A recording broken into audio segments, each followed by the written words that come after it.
Ito yung unang trabaho ko dito. January 29, 1999 dito na ako.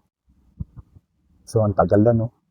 Ah, halos 2 dekada. 20 years mahigit na ako dito sa Manila.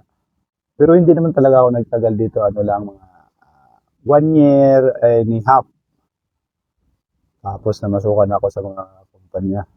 Samahan ko dito noon mga waray. So shout out sa mga taga Katbalogan, ano dyan, Samar, mga nakakilala sa akin. Dito na ulit ako sa tinatrabahohan natin noon. So mahirap din dito, ang sitwasyon dito mga idol. Halimbawa, kasi kami noon 11 kami. Rotation yun.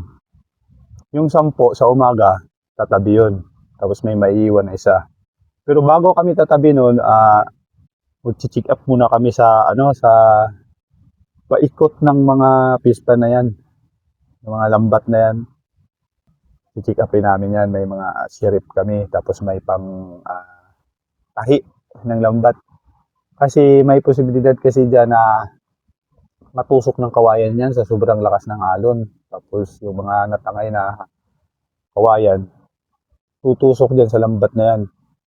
Kaya pagka nabutas yan, siyempre lalabas yung alaga nyo. So ikutin muna namin yan, i-drop yung isa-isang tao bawat kanto o di kaya hati. Tapos pagkatapos namin ng check up, ayun na, rotation na. 10 yung pupunta sa tabi, isa yung maiiwan, tapos ikot na naman.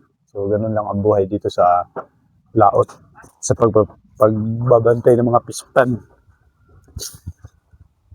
So tara, uwi na daw kami.